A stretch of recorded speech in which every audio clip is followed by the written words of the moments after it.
Case two, case number two, ठीक है। मान लो अगर आपके पास जो डी है वो जीरो है, जो क्वाड्रेटिक इक्वेशन का जो डी आया है, if that comes out to be zero, अगर वो जीरो बनेगा तो विच मीन्स कि we are talking about this polynomial, quadratic polynomial. Let me remind you, ax square plus bx plus c, ठीक है, इसके बारे में हम बात करें। अगर इसका d जीरो आ गया, अच्छा d जीरो आने का मतलब ये तो हमें मालूम है, ठीक है, कि the quadratic equation will have real and repeated roots. Repeated means कि जो रूट्स होंगे वो इक्वल होंगे, ठीक है। इसका मतलब कि अगर एक रूट अल्फा है, so the other is not beta, it is not a different from alpha, so it is going to be the same root alpha, ठीक है। तो अल्फा अल्फा दो बार रूट्स आएंगे, ठीक है। Okay, so the quadratic equation has the quadratic equation will have real and distinct roots, right. अच्छा, इसका मतलब क्या बना? इसका मतलब ये बना कि अगर रूट्स हैं तो फिर इसका मतलब फंक्शन की वैल्यू तो जीरो होगी ही होगी, है ना। तो इसका मतलब the graph of the function, the graph of F x will touch the x axis, ठीक है, एक्स एक्सिस पे टच करेगा, ठीक है। जो पैराबोला है वो एक्स एक्सिस को टच करेगा। अच्छा, टच करने का मतलब क्या बना कि या तो फंक्शन की वैल्यू क्या बनेगी, ठीक है, फंक्शन की वैल्यू क्या बनेगी, या तो पॉजिटिव बनेगी और इक्वल टू जीरो भी होगी, क्योंकि जब टच करेगा तो हाइट जीरो हो जाएगी, राइट। या फिर दूसरी पॉसिबिलिटी क्या बनती है हमारे पास, कि जो फंक्शन की वैल्यू है it will be less than और इक्वल टू, राइट। अब ये पॉसिबिलिटी कब बनेगी? जब पैराबोला इस शेप का होगा। ये सेकंड पॉसिबिलिटी ऐसी कब बनेगी? जब पैराबोला इस शेप का होगा, राइट। अच्छा, अब अपवर्ड डायरेक्शन में तो ए पॉजिटिव है और डाउनवर्ड डायरेक्शन में तो ए नेगेटिव, ठीक है। अपवर्ड है तो ए पॉजिटिव, डाउनवर्ड है तो ए नेगेटिव, ये हम कर चुके हैं, ठीक है। इस केस में जो हमारे पास फंक्शन की, राइट, तो फंक्शन की वैल्यू जो है this is going to be zero. Zero कब होगी? जब एक्स की वैल्यू अल्फा होगी। और पॉजिटिव कब होगी? जब एक्स की वैल्यू अल्फा नहीं होगी। एंड जहां पे ये एक्स एक्सिस को टच कर रहा है, this root is the alpha itself, x equal to, ठीक है। Okay, so we can see कि जो फंक्शन की मैक्सिमम वैल्यू है again that is tending to infinity as x is tending to infinity, right. और जो फंक्शन की minimum value है that is equal to zero and which is attained at x is equal to minus b by two है, ठीक है। अच्छा, ये zero कैसे बनी? या तो आप यहाँ पे ग्राफ से देख लीजिए, height of the function is zero, minimum height of the function is zero. या आप इस तरीके से भी देख सकते हो। किस तरीके से? कि जो फॉर्मूला हमने पढ़ा था minus D by four A, this was the minimum value, लेकिन डी तो हमारे केस में जीरो है, तो उसके अकॉर्डिंगली डी की वैल्यू जीरो होने से फंक्शन की मिनिमम वैल्यू भी जीरो आ जाए, right. Okay, and in the second case the function, the value of the function is zero, ठीक है। अगेन ये क्या चीज है? ये हमारे पास रूट्स हैं alpha and alpha, so it is zero when x is equal to alpha and it is negative when x is not equal to alpha. So it is a functions minimum maximum value, maximum value is going to be zero, ये देखो, ठीक है। ये कितने सारे points हैं, maximum value zero है, and which is attained at a point, this is attained at x is equal to minus b by two, right. और जो मिनिमम वैल्यू होगी फंक्शन की, minimum is minus, it is approaching to minus infinity as x is tending to infinity. तो आप देख सकते हो कि जो मिनिमम वैल्यू है वो तो माइनस इन्फिनिटी को अप्रोच करेगी, बहुत नीचे आ जाएगी। So it is minus infinity at x as x is tending to infinity, right. अच्छा, अगला केस क्या बनता है? The next case will be what? Case number three, third case. Third case क्या बनेगा कि अगर मान लीजिए हमारे पास डी कैसा है, डी पॉजिटिव है। डी पॉजिटिव होने का मतलब क्या है?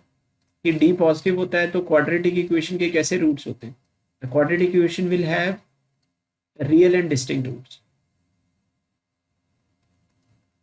Real and distinct roots, real भी होंगे और डिस्टिंक्ट भी होंगे, राइट। इट मीन्स कि इसके जो रूट्स होंगे वो इस टाइप के होंगे, अल्फा बीटा टाइप्स, ठीक है, where alpha beta both are real numbers. Okay, और इसका मतलब क्या बनेगा कि जो ग्राफ होगा वो कैसा होगा, the graph of F x will intersect, right? The graph of fx will intersect the x-axis at two distinct points, at two distinct points। जो ग्राफ होगा वो एक्स एक्सिस को दो अलग अलग पॉइंट्स पे इंटरसेक्ट करेगा, ठीक है। अच्छा, दो पॉइंट्स पर इंटरसेक्ट करने का मतलब क्या है कि फंक्शन की वैल्यू मैक्सिमम भी होगी, मिनिमम भी, सॉरी, फंक्शन की वैल्यू पॉजिटिव भी होगी, नेगेटिव भी होगी और जीरो भी होगी, ठीक है। तो उसके अकॉर्डिंगली जो ग्राफ बनेगा that is going to be like this only, right. So ऐसा कुछ, ठीक है।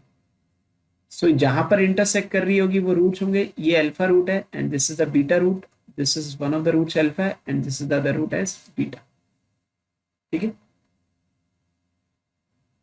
ओके, तो यहाँ पे जो हमारे पास फंक्शन है, फंक्शन की value, right, as you can see from this कि क्लियरली कि ये जो कर्व के ऊपर पॉइंट्स हैं ये कम होते जा रहे हैं, यहाँ तक तो हाइट क्या है, पॉजिटिव हर पॉइंट पर, right.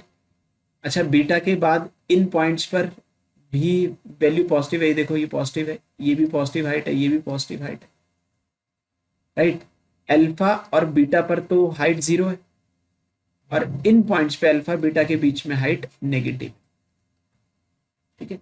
So we can see that कि जो फंक्शन की वैल्यू पॉजिटिव होगी कब, जब एक्स की वैल्यू अल्फा होगी, अल्फा से कम होगी, या फिर एक्स की वैल्यू बीटा से ज्यादा होगी, एंड जीरो कब होगी, जब एक्स की वैल्यू अल्फा या बीटा, और विल बी नेगेटिव जब एक्स की वैल्यू अल्फा और बीटा के बीच में, राइट, इस तरीके से।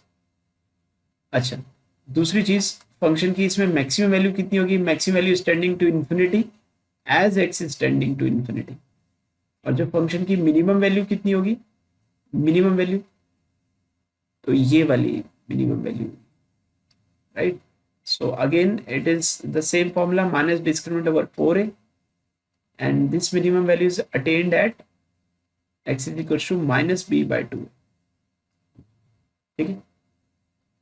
अच्छा, अब इसमें इंपॉर्टेंट और इंटरेस्टिंग चीज ये है कि ये जो मिनिमम वैल्यू है, क्योंकि सिमेट्रिसिटी ऑफ द ग्राफ होने की वजह से इस पॉइंट से जितना अल्फा पीछे है उतना ही बीटा आगे होगा, और यू कैन से कि ये जो पॉइंट है this is the mid point of alpha and beta, right. तो इसके जो एक्स की जो वैल्यू होगी will be alpha plus beta by 2, it will be the average of alpha and beta.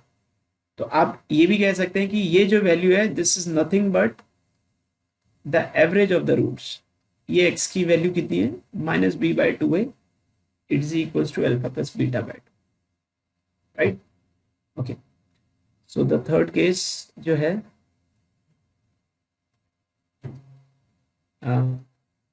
ये डाउनवर्ड डायरेक्शन में कब होगा, the parabola will be in the downward direction when a is negative, ठीक है। ए negative होने की वजह से अब यहां पर कैसा रहेगा, एफ एक्स की वैल्यू क्या रहेगी, एफ एक्स की वैल्यू फिर अगेन द सेम थिंग कि अगर एक्स की वैल्यू, ये देखिए, अगर एक्स की वैल्यू अल्फा से पीछे है, अल्फा से इधर के लिए लेफ्ट वर्ड, तो ग्राफ डाउनवर्ड डायरेक्शन में। अगर बीटा से आगे की बात करूं, बीटा पॉइंट से आगे की बात करूं, मतलब ये एक्स की value x equal to beta है तो नेगेटिव होगी, अल्फा पर हाइट और बीटा पर हाइट जीरो है, और अल्फा बीटा के बीच में जो पॉइंट्स है उन पर हाइट कैसी है, पॉजिटिव, राइट। तो हम ये कह सकते हैं कि जो फंक्शन की वैल्यू है, ठीक है, the value of the function is what, it is negative जब एक्स की वैल्यू अल्फा से कम है या फिर एक्स की वैल्यू बीटा से ज्यादा है, राइट। इसकी वैल्यू जीरो कब होगी, जब एक्स की वैल्यू अल्फा है या बीटा है, और नेगेटिव कब होगी, राइट, पॉजिटिव कब होगी, पॉजिटिव कब होगी, height of the function positive कब है, अल्फा और बीटा के बीच, ठीक है। तो ये चीजों की समझ होनी चाहिए। अच्छा, अब इसमें हम ये भी देख सकते हैं, we can see the maximum minimum value of the function. तो इस फंक्शन की मैक्सिमम वैल्यू कितनी है, मैक्सिमम, फिर वही ये पीक वैल्यू तो ये है, this is also the vertex of the parabola. ठीक है, यहाँ पे वर्टेक्स ये था और जिसके कोऑर्डिनेट्स वो तो थ्रू आउट सेम ही चले आ रहे हैं, -b/2a एंड -d²/4a। तो अगेन ये भी वही रहेगा, -b/2a ये x की वैल्यू है एंड -d²/4a ये फंक्शन की हाइट है, right. So maximum value of the function is -d/4a and which is attained at x is equal to -b/2a, right. और मिनिमम वैल्यू कितनी रहेगी, it will tend to -∞ as x is tend